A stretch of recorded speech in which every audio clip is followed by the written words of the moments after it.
Will you please welcome Mr. Simon Pegg, ladies and gentlemen?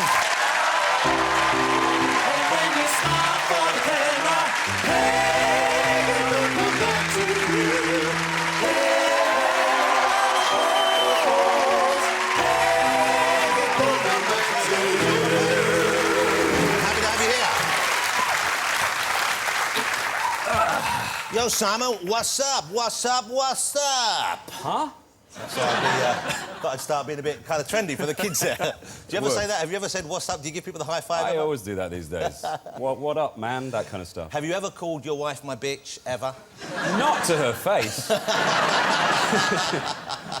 In private, sure. Well, welcome back home. You've been in America for a while. You've been filming over there for a big chunk of the last year. Yeah, it's been a bit back and forth this year, but great fun. OK, well, we're going to talk about the new movie in just a minute, but first of all, the one that I'm really psyched about, which isn't, I haven't even finished yet, is Star Trek. Yes. I can't believe you're in the new Star Trek movie, and I don't mean that in a bad way. I can't believe I'm in the new someone we know, isn't that's going to be so exciting. What can you tell us, if anything, about the new Star Trek project? I can't. We're so gagged by Paramount. I mean, willingly so. We're not supposed to talk about it. You don't want to spoil it? I can't. Well, no, J.J. Abrams, who's the director, he doesn't want to spoil anything about it. So, I mean, when we were filming it, we used to go from set to the studio in covered, like, cloaks, in golf buggies covered in cloth. So people couldn't see to you? a tunnel, so there was no snappers could get us on the road. Wow, so they're really... secrecy's big thing. Absolutely incredible. And you play Yoda in it, is that right? I play Yoda.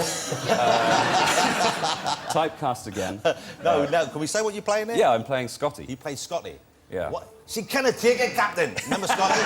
She cannot take it, Captain. That was kind of it, wasn't it? That was what was said in the show, yes. Do you do it in the Scottish... Are you a Scottish Scotty? I am Scottish. I mean, I tried to approach the role like James Doohan did when he got the part, which is to say, OK, the guy is Scottish, he works in space. I didn't try and do an impression of James Doohan. But he's essentially, he's like the guy who would keep a big ocean ship going. Yeah, he's like the engineer. in a battleship or something. Yeah. He just keeps it going. So and it's right that he's Scottish as well, because the Scots came up with all those amazing engineering inventions, so he's the Uber Scot. I don't want to treat you like some kind of, like, you know, performing monkey here or anything like that. But we would love to hear a little bit of the accent. I can't do that!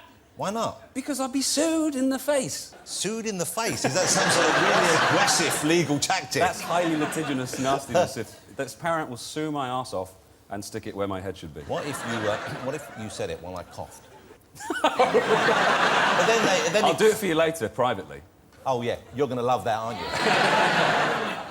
But it's a weird thing. I can't do the accent because for that's kind of... Could you do us the walk? That's the walk, yes, like this. She cannot take it, Captain! Because he works in a confined space below stairs. I'm slightly bent. I'm looking forward to it. No, we haven't got any photographs of this, but we've mocked one up to see what you might look like in the gear. Look at that.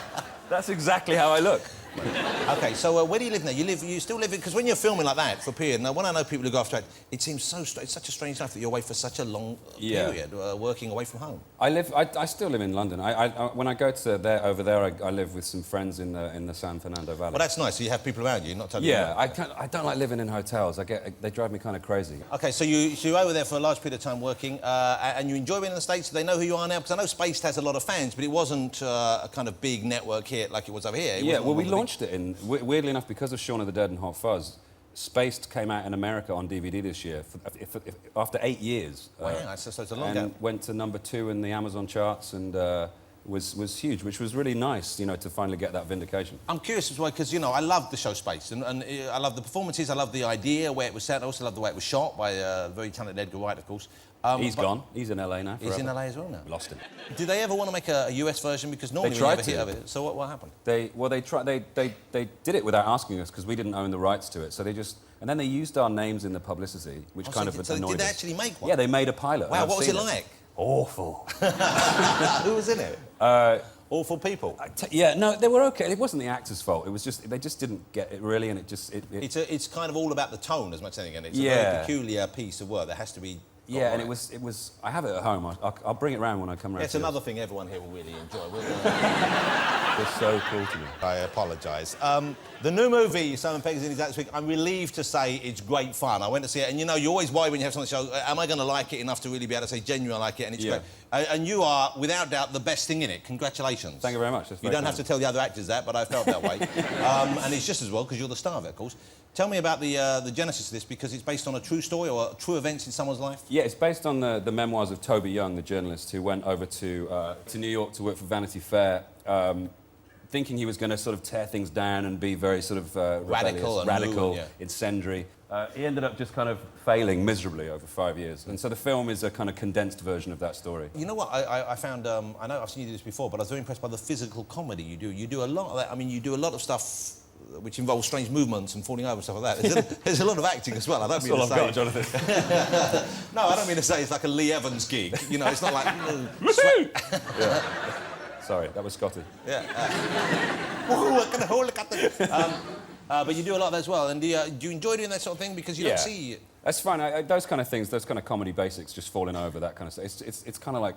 It's a relief to do that, because it's not so... it takes less effort. Yeah. But, you know, I do a lot of dancing in the movie. I do some really good bad dancing. Yeah, yeah. Now, did that come easy to you, or are you yourself quite a proficient It's tough. dancer? I'm a mover. I got some moves. You got some real moves? You got some moves? Yeah, I got the moves. Seriously, have you got some moves? I can boogie and break with the rest The thing of is, I don't like dance properly, but I've come to the conclusion I've got some moves. Really? Yeah, no. No, I'm not. If I'm, you know, okay, a lot. You know, I work out a lot, right? You do. You're when I'm in the fit man. when I'm in the gym, occasionally go down. I throw some moves. I like to dance in the gym. The other day I went down to work out. I just danced the whole time. Did you? Yeah, because it was like a great show I was watching. It was like a free show. What are you wearing? I was wearing a vest and I had some shorts on. That was about it. Go on. And I took my watch off because I was really throwing some moves, you know, and I didn't want to hurt my wrist. Of course. My man, I was throwing some... You need your wrist. Do you want to throw a move for me now, right now? Should we do a bit of dancing for some moves? You want, we can do Come on, it. let's do a bit of dancing. Your microphone. My microphone. Looking...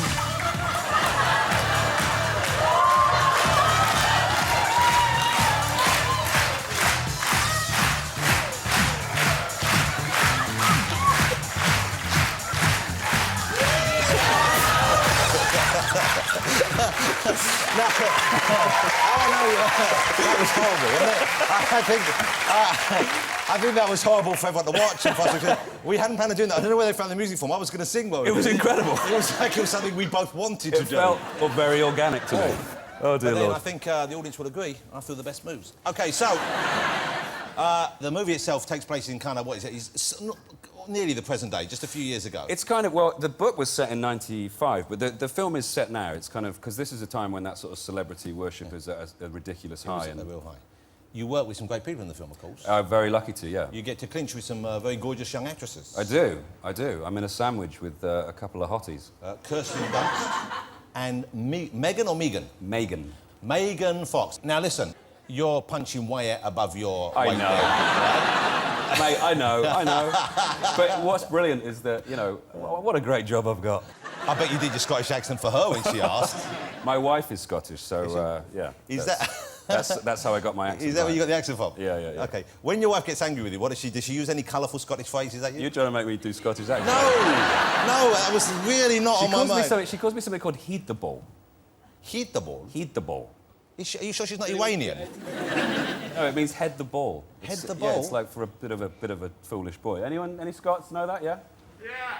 Yeah, you sounded Scottish. Yeah. He's Scottish Canadian. You're quite private about your personal life. I try to be. Quite right too. Let's ask you some questions about it right now. It's more fun. OK. But we have Jamie here. What do you like at home? Do you cook at home? Are you handy in the kitchen? I'm shamefully not a great cook. We've got all Jamie's books, and my wife is a better cook than me. But I'm good. I'd like a bit of bread with a fish on it and some cheese. What dish is that? Fish and cheese? Fish bread cheese, you fool. Oh, we call it fishy cheese bread in my house. Sorry. What kind of dish is that? Is it cooked or is it all raw? Yeah, you know, you put like some tinned fish on some toast. Tuna melts. Yes. I used to be good at like... A fish cheese bread? You're like some sort of idiot. You go in a restaurant and go, I want meat, spud, cheese. That's exactly what I'm like. That's exactly what you're like all the time. I'm hopeless. I wish I was better, I really do. I kind of... Have you ever tried, though, to be better? Have you ever gone through a recipe book and tried to do a proper meal? Yeah, I have. I used to be good at cooking chilies and stuff, and This is your student days, I guess, was it? Yeah, when you of course. Yeah. But I watched Jamie's show and think, yeah, I can do that, that's pretty easy, and then I kind of... Well, Jamie, is it true? Just about anyone can cook if they just put their mind to it, isn't that right? Anyone. Yeah, and so you could teach Simon a few things, couldn't you? Easily. Have you ever cooked cheese fish bread, Jamie? Never. No. See? So you could teach something back in return. I'll teach him how to do it. OK, what about for your wife? Let's talk about this. When's your next wedding anniversary, roughly? July. July, OK. For next July, you've got ages. Why don't you learn to cook something really special for her, something she likes? You say she's Scottish? Yeah. Like a Mars bar in Banter. I don't want to play the cliches here, but that's quite a romantic meal. It is. Okay. Or I could take her to a restaurant. Yeah. Maybe do something like that. You should learn it. But I know, if you want to learn, you could do it. Absolutely. It's far better to cook than it is to order in, I think, and that's something I should do more. Yeah, and you'd be healthy as well, although you look after yourself and look at things. A little, not as much as I was when I was doing Hot Fuzz, to be honest. Yeah, but you got in good shape for that, didn't you? Yes. That was a tremendous film. Wasn't the Hot Fuzz a great movie? Hot Fuzz, Shaun of the Dead, they were great. Did anyone see One Fat Boy One, by the way? Shut up! No. Well, here's the thing, because I love seeing you in movies, and that was good. You were good in it, some fun things in it, but I miss seeing you with Nick Frost, because it's such a great on-screen partnership, and I know obviously you both do separate things elsewhere, and you're going to do a third film. There was Shaun of the Dead, Hot Fuzz, and there is a third film planned together. Well, we're actually doing another 2 films. Nick and I have written a film together, which we're going to shoot out in New Mexico next year, which is kind of like a little side project. And then Edgar and me will get together and write the third one in the trilogy of, of Shaun of the Dead, Hot Fuzz. Because they're kind of a loose trilogy, because they're essentially it's not really a... They're linked by, like, ice cream and sort of generic film types. This one with Nick is going to be directed by Greg Mottola, who did Superbad. So, oh, wow, well, fantastic. Yeah, and what's the third film in this sort of, like, loose trilogy? What's the theme going to be? Because the first one, obviously, you have a love of zombie movies, Romero movies in particular. Yeah. The second one was your love of, like, bad cop movies of the 80s and early 90s, I guess. What's the third one? I can't really say.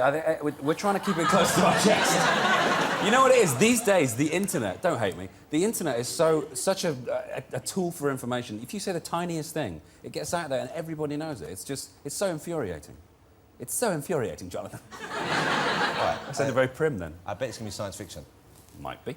Yeah, Might not be. it's going to be, because your first love and Nick's first love are the Star Wars movies. Well, not anymore. Yeah, I know, they were terrible. They've gone off, haven't they?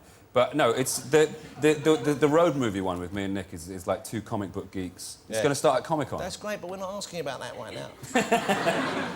Do you want me to do the Scottish accent? Do a little bit of Scottish before you go, and then I'll leave you like that. Hold on, ladies and gentlemen, this is your first taste of Simon Pegg as Scotty, wee Scotty, downstairs in the engine room of the USS Enterprise. Yes. When it first launched. This is a sneak preview. No one else has heard this, no one else has seen this. This is exciting. At home, you might want to set your machine to record this, OK? I'm sure this will be all over the internet on YouTube, but you were lucky enough to be in the room when this happened, OK? It's one of those moments that you're going to want to remember and tell your grandchildren you were here for this, the first unveiling of... It's like, imagine De Niro doing a little bit of Raging Bull. Remember that? Hey, you're looking at me. No, that was the other one. But you know what I mean? Like a moment like that. So if you're ready. OK. Or Robbie Coltrane doing Hagrid for the first time, a big thing like that. OK. This could get me in a lot of trouble. And that's him coughing. The death scene from Star Trek, the beginning. Mr. Simon Pegg, ladies and gentlemen. Thank you. Ask for him by name. That was great fun. Thank you so much. Well done. Good stuff. Sorry about the dancing.